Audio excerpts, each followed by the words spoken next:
Yes, people, what's happening? Welcome back to the channel and welcome to another Chelsea news video. First thing first, guys, make sure you smash the like, subscribe if you're new around here, and as always, leave your thoughts in the comments below. And it's been a little bit quiet recently with Chelsea news in terms of outgoings, incomings in the transfer window. We've done 6 signings already, but there's not really been too many links to strikers and wingers recently, certainly nothing concrete. But as always with Chelsea, there are a few things to go through. I'm going to kick it off by discussing the weird rumours that were doing the rounds on Twitter on Saturday afternoon. And Romeo Lavia subsequently had to come out and shut these down. Now, we knew that obviously at the end of the first week of pre-season training that Chelsea were having a behind closed doors game.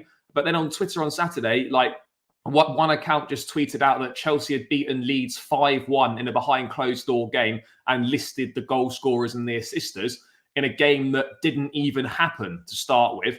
And then we had the situation where, some accounts were reporting that Romeo Lavia had got injured in the behind closed doors game, which didn't happen. And subsequently, it turns out that it was just a load of games between the squad and the under-21s, in-house matches. So, yeah, I don't know quite what's gone on there, but quite ridiculous, really, that we're having this day and age where literally you can put anything on social media and you've got people that are believing it and people that are prepared to belittle others all for the sake of a few likes. So Lavia himself has actually come out and shut down those rumours on Twitter yesterday. Fair play to him. He said, "Weirdos, honestly, take care of your family first before coming on here to spread fake news about a boy's health. All that for a few likes. Shameless." And he's absolutely spot on. When are people going to learn that you can't just go on the internet and say what you want without there being any consequences whatsoever? These are so-called Chelsea fans, and they're literally just making stuff up for a few likes and a few clicks. What is wrong with people? What has happened to us? I understand, it's not just an exclusive thing with a Chelsea fan base. What's going on here? Why are we criticising our own players? And, Lavia's had a lot of injury problems. Mentally, that must be really difficult to deal with. He's got a big move to Chelsea, hasn't been able to kick a ball for us in his first season. And then he's back in pre-season training now. He's fit, he's ready to go. And you've got supposed fans making stuff up that he's been injured again.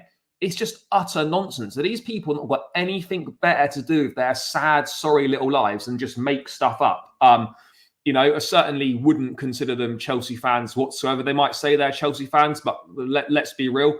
They absolutely are not. And quite frankly, it's an utter disgrace. Not only have we got people making up stuff about Romeo Lavia, we've then got a made-up score from a completely made-up match with made-up assists makers and made-up goal scorers. And, people are just believing it and lapping it up. Nothing happened. And yet we've got people out here, Chelsea fans on Twitter, doing this stuff. It's like, how is this helping anyone at all? It's not helping anyone. It's detrimental. And you wonder why you got people saying, like Caicedo himself saying, players would rather play away from home. And that's because of the fans and shit like this, because it's just totally unacceptable.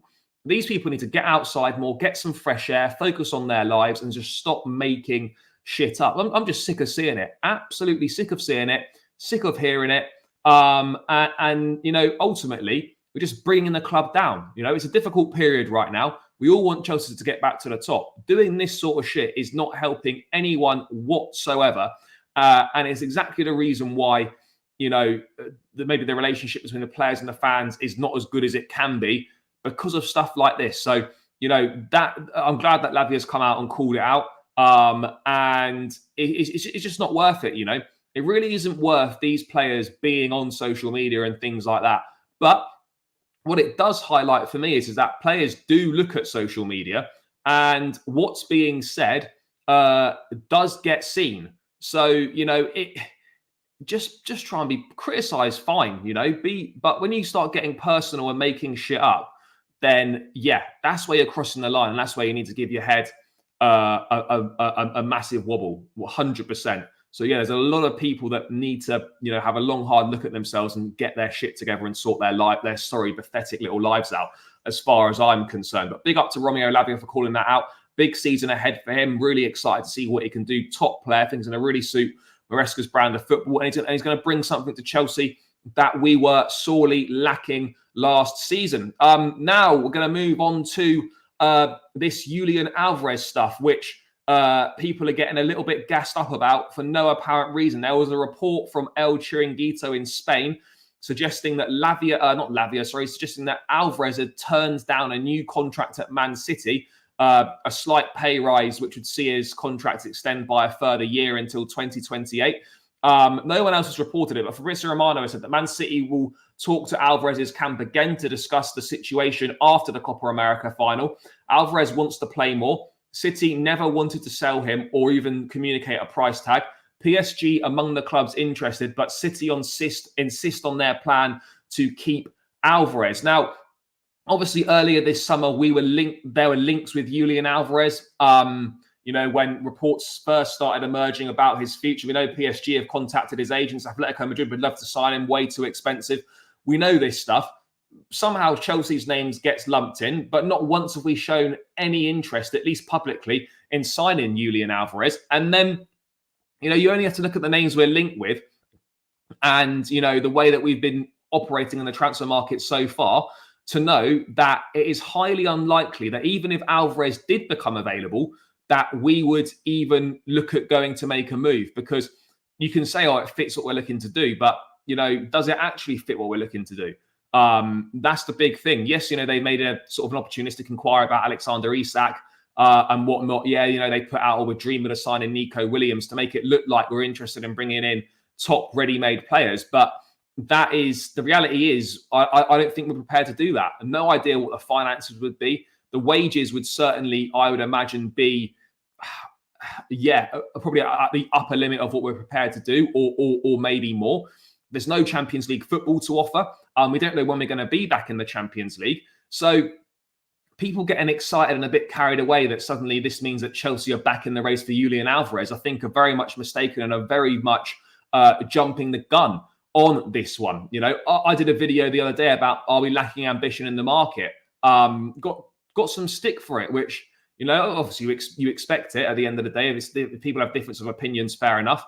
But doing this or attempting to do this would be showing real ambition that we want to actually address areas that need addressing, and we are prepared to, do what it takes to improve the team. But right now, I'm not saying that any of the players we've signed won't improve the team, but there won't be an instant improvement, in my opinion, with the players that we've signed.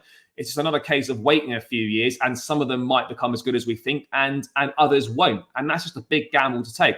I'm not calling for us to sign big names. I've said my piece on big names. Most of Chelsea's decent business over the years has not been big name signings. It has not been big transfer fees. I fully understand that. And I'm on board with not just signing names. I'm on board with signing perhaps slightly less talented players that suit the system much better and are going to suit the style of play that the club are looking to implement. But in the same breath, guys, you have to have some experience dotted in and around the place. And we simply don't have that right now. We've got Ben Chilwell and Reece James, I think, are the only players in the squad that have won anything at Chelsea. One trophy with the club, and that was obviously Champions League, Club World Cup, and the Super Cup. No one else in the squad has won any trophies with Chelsea. Now, obviously, Alvarez would bring that Premier League experience.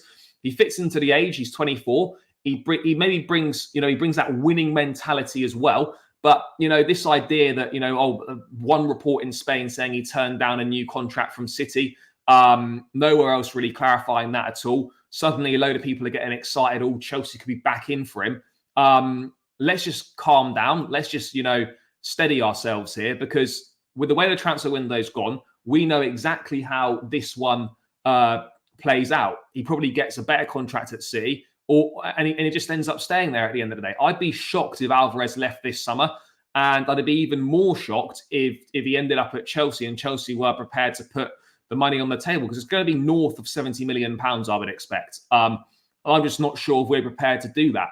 I think the signings this summer are anything to go by, that we're looking for opportunities in the market, and we're not really looking at going much above that sort of 40, 50 million pound range. Now, I could be proven totally wrong in the remainder of the window, but that's certainly what the evidence is suggesting so far on that one. So I think we need to calm ourselves down a little bit if we're thinking that one report saying that Alvarez might have turned down a new contract, which has not been clarified anywhere else, suddenly means that Chelsea are back in for him. I think there is truth that he does want more game time. But, he played a lot of City last season. So I'm not really sure how much more he's wanting, unless he wants to be a starter week in, week out, which is not going to be the case with Erling Haaland there. Let's wait and see how this one develops. But in terms of getting excited about Chelsea being back in for him, no, we need to calm down and park those thoughts, certainly. And the last little thing that I wanted to mention was that Chelsea are finally launching their home kit tomorrow. I bet everyone's delighted and really excited. There it is. That's the little thing. That's literally it there. We're about to light that spark, that fire that burns inside every blue. Tell you what, most blues are going to be burning inside when they see the kit, because it is absolutely horrendous. We've all seen it now, that the patterns on it are way too in your face. It's a bit of an eyesore to look at. But, it's probably, is it going to have a surprise front of shirt sponsor? Who knows? But it is going to be launched tomorrow. And Chelsea will finally have their home kit for next season. But I doubt there'll be a sponsor on it.